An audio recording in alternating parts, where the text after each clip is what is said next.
If you've been to a grocery store or a natural food market in your lifetime, you've most certainly come across or at least heard of Nature's Path. But what really is behind this iconic brand, and how has it managed to stay relevant after all of these years? Here to answer those questions and much more is the president of Nature's Path, Arjan Stephens. Arjan, thanks a lot for being here. It's great to have you today.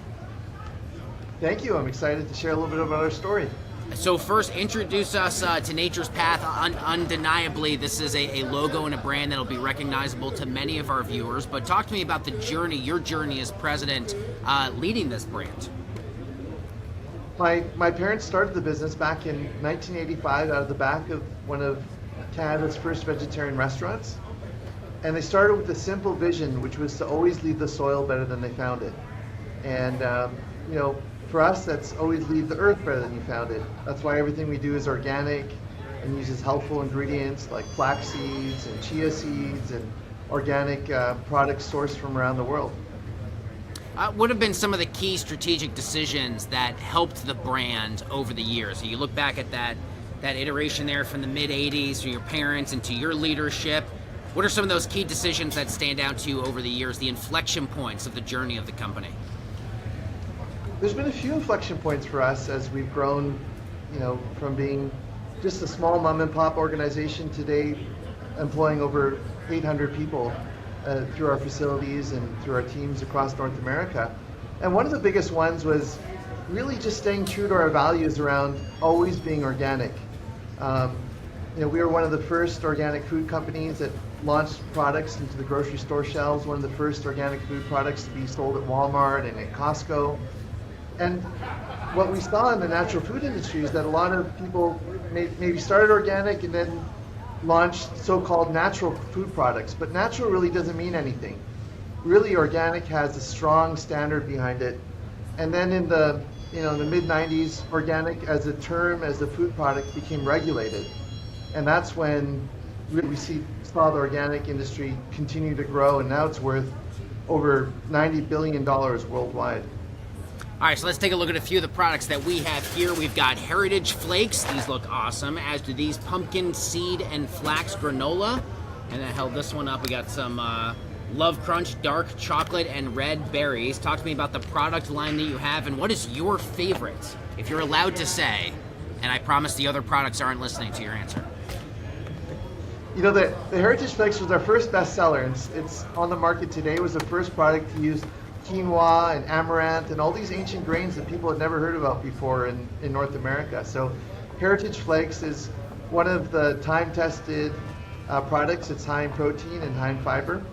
But my personal favorite is the Love Crunch product, which you held up. It's a blend of dark chocolate and raspberries and strawberries. My wife and I actually created it for our wedding, and we gave it out as a wedding gift, as a favor to all of the guests who came to our wedding. We gave it to some buyers from Whole Foods, and they said, "You guys got to launch this product. It tastes amazing. There's nothing like this on the marketplace." And we said, well, we'd love to have a giving back component because it was made for love for our wedding.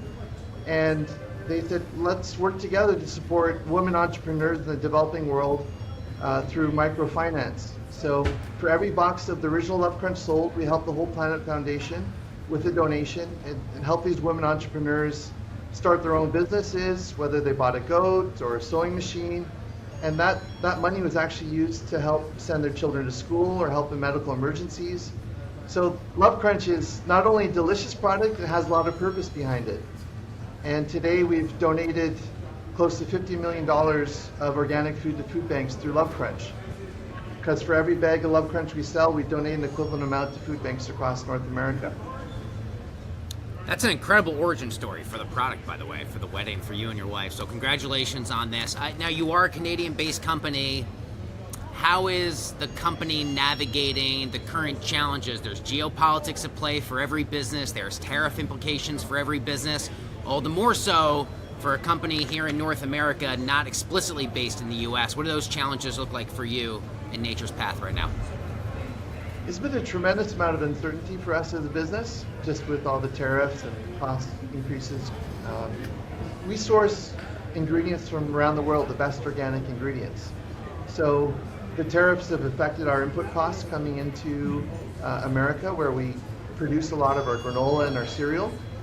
And then, of course, there's been a big, support your local economy movement within the Canadian market. So we're fortunate in some ways that we produce both in Canada and the US, so that we have that hedge as it relates to production and manufacturing. But our input costs are rising, and we're doing our best to find cost savings through our supply chain or through our manufacturing so that we can pass as little as possible on to our consumers. We know that our consumers are also going through a difficult time in terms of rising grocery costs, and whatever we can do as a company to keep our organic products as affordable as possible is what we're trying to do. I know, given the uncertainty of the general macroeconomic backdrop, it is very difficult, I can only imagine, for someone in your situation to kind of put out forecasts, give out any sense of guidance for the rest of the year, but I'm curious what is under the hood in terms of potential growth or expansion, either for new markets that you're trying to reach, or for new products individually, again, on the backdrop of a lot of unknowns in the big picture. We believe that at this time of uncertainty, we have to invest in our brands more than ever before. So we're really proud to have this new campaign kicking off. It uses this character called Brother Nature. He's the brother to Mother Nature, and he's kind of like a flavor genius who makes all of our products taste good. So we're investing more now in consumer marketing than we have in our company's history. We're also investing in innovation. So we're launching a lot of great new brands and products. We have a brand from Canada, which is the amazing organic baby food brand that we're going to bring to America, and it's launched in Sprouts farmers markets. We've also done a lot of new product development. So we think that in time of uncertainty, it's not a time to, kind of just stay the course and just let things plod along. We want to supercharge the growth so that as we come out of this uncertainty, more and more people are aware of our brands and our great taste and the quality of our products. The company right now, largely family owned. You got a streak of independence to you. I'm not asking this for any personal information about the company, but I wonder, for your position, how would you or how do you go about a potential acquisition or a potential partnership, or any other company out there that you choose to closely associate with your own family business, now several decades old? I got to imagine those are very considerate decisions for you to make at some point. We're very proud to be independent. A lot of the big food companies have put offers to buy our family business, but we say, hey, we're not for sale. We believe in our mission of always leaving the earth better than we found it for generations to come. So we want to see, my nieces and nephews, my children also to get involved in the business. We take a great joy in giving back to our communities and living up to our values. Now, in terms of looking at other companies that we could acquire, we've looked at the snack space. We've acquired a Mexican food brand called Que Pasa. It's the #1 organic tortilla chip brand in Canada, and we're bringing it to the United States. We have Love Child, which is an awesome Canadian organic baby food company that was struggling a bit, and we're proud to purchase that company and expand it across Canada and then into the United States. So we understand that times like this also present opportunities for great brands to continue to grow and see if there's other partnerships out there. The two things that we really look at are, is this company organic? Is it branded? And are they different? So, organic is such a key important part of our company and what we do, that we need to maintain that moving forward. Yeah, well, congratulations on the decades of success here for you and your family-owned business. It's a terrific story. We're really grateful for your time. That's Arjan Stephens. He is the president of Nature's Path. Looks awesome. I got my lunch plans for today. Arjan, thanks for being here. Thank you so much.